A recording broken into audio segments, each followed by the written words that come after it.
Welcome back, dear viewers. We are discussing Plus 2 Biology, chapter number 8, Human Health and Diseases. Today we will discuss about the AIDS. AIDS का नाम आप लोगों ने सुना होगा. It stands for Acquired Immunodeficiency Syndrome.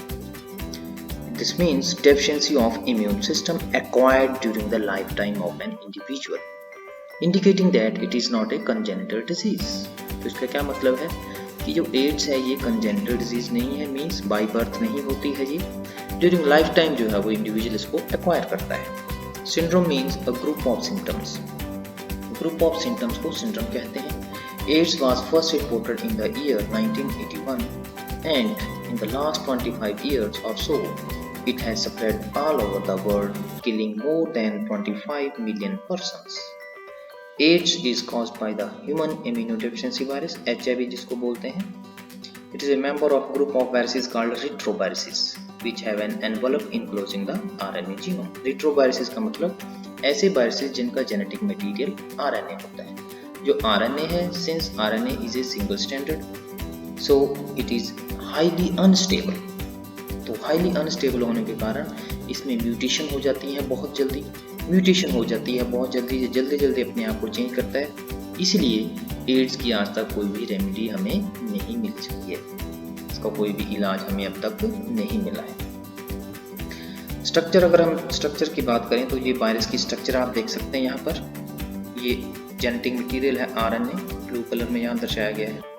Reverse transcriptase enzyme है जो reverse transcription करता है, मीन्स आरएनए से डीएनए की फॉर्मेशन करता है. ये कैप्सिड है, प्रोटीन कोर जिसको बोलते हैं.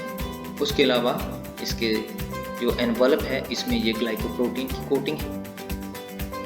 तो इस प्रकार से वायरस की स्ट्रक्चर यहाँ पर बिल्कुल क्लियर है. Now coming to the transmission of virus. Infection generally occurs by sexual contact with infected person, by transfusion of contaminated blood and blood products, by sharing infected needles as in case of intravenous drug abusers, from infected mother to her child through placenta. So people who are at high risk of getting this infection includes individuals who have multiple sexual partners, drug addicts who can take drugs intravenously, individuals who require repeated blood transfusion and children born to an HIV infected mother. तो इन लोगों में ads होने का खतरा ज़्यादा रहता है. It is important to note that HIV or AIDS is not spread by mere touch or physical contact. It spreads only through body fluids. तो जो body fluids होते हैं उनके थ्रू ही ये spread करता है. By mere touching जो है it does not spread. It is hence imperative for the physical and psychological well-being that the HIV or AIDS infected person are not isolated from family and society. So there is always a time lag between the infection and appearance of AIDS symptom. तो infection और AIDS के symptom appear होने के बीच में एक time period रहता है. ये जो time period है ये varies from person to person. This period may vary from a few months to many years, depend on the immune system कितना ज़्यादा strong है. Next is life cycle of HIV. After getting into the body of the person, the virus enters the macrophages. Macrophages में enter करता है. यहाँ पर जो इसका RNA जीनोम होता है वायरस का, वो वायरल DNA की रेप्लिकेशन करता है with the help of reverse transcriptase enzyme. वैसे तो DNA से RNA की फॉर्मेशन होती है नॉर्मल ट्रांसक्रिप्शन में, लेकिन जहाँ पर इसका जो जेनेटिक मटेरियल है वो आरएनए है, इसलिए आरएनए से डीएनए बनता है, मींस उल्टा हो जाता है, इसलिए इसको रिवर्स ट्रांसक्रिप्शन कहते हैं. और जो एंजाइम है इसको कैटालाइज करता है उसको reverse transcriptase enzyme. This viral DNA gets incorporated into host cells DNA and directs the infected cells to produce virus particle. तो जो वायरल डीएनए की फॉर्मेशन होती है आरएनए से, फिर ये वायरल डीएनए जो होस्ट सेल होता है उसके डीएनए में इनकॉर्पोरेट हो जाता है और फिर उसको अपनी डायरेक्शन के अनुसार अपनी डायरेक्शन देता है और नए वायरस पार्टिकल की प्रोडक्शन करता है. The macrophages continue to produce virus and in this way they act like a HIV factory. तो मैक्रोफेजेस में बहुत सारे वायरस की प्रोडक्शन होती है, तो वो HIV फैक्ट्री के रूप में कार्य करते हैं. Simultaneously, HIV enters into helper T lymphocytes. replicates and produce progeny viruses। तो साथ साथ में जो HIV है ये हेल्पर टी लिम्फोसाइट्स होते हैं, इम्यून सिस्टम के कंपोनेंट है ये भी, उनमें एंटर करता है, वहाँ पर रेप्लिकेशन करता है और वायरस की प्रोजनी जो है वो प्रोड्यूस करता है। The progeny virus is released in the blood attack other helper T lymphocytes. तो ब्लड में रिलीज होती है वायरसेस फर्दर और वो दूसरे हेल्पर टी लिम्फोसाइट्स को भी वो अटैक करते हैं। This is repeated leading to a progressive decrease in the number of helper T lymphocytes in the body of the infected person। तो जिससे जो इन्फेक्टेड पर्सन है उसमें उसके जो हेल्पर टी लिम्फोसाइट्स है उसमें बहुत ज़्यादा कमी आ जाती है।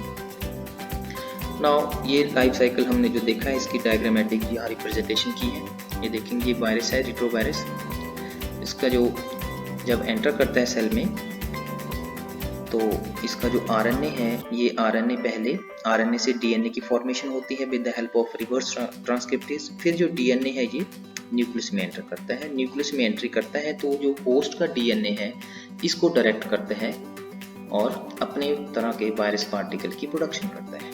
यहाँ वायरस रिलीज होने के बाद दूसरे नए सेल को इन्फेक्ट करते हैं, तो इस तरह से इसका इन्फेक्शन फैलता रहता है। During this period, the person suffers from bouts of fever, diarrhea and weight loss। इस पीरियड के दौरान जब इन्फेक्शन होता है तो इसमें बहुत ज़्यादा वेट लॉस हो जाता है बॉडी का, इसलिए इसको स्लिम डिजीज भी कहा जाता है एड्स को।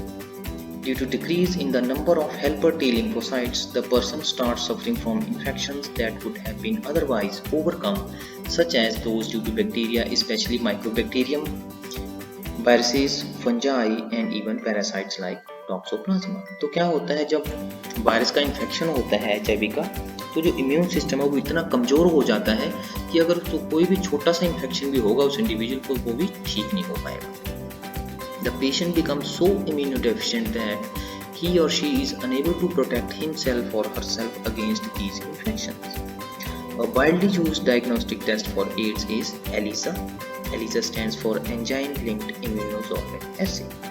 तो एलिसा टेस्ट के द्वारा हम इसकी डायग्नोसिस कर सकते हैं। Treatment of AIDS with anti retroviral drugs is only partially effective. जो एंटी रिट्रोवायरल ड्रग्स हैं उनकी सहायता से जो ट्रीटमेंट की जाती है एड्स की वो भी बहुत ज़्यादा कुछ खास इफेक्टिव नहीं है। They can only prolong the life of the patient.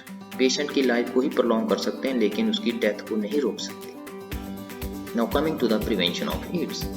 As AIDS has no cure, prevention is the best option। In our country, the National AIDS Control Organization, जिसको NACO कहते हैं, and other non-government organizations are doing a lot to educate people about AIDS।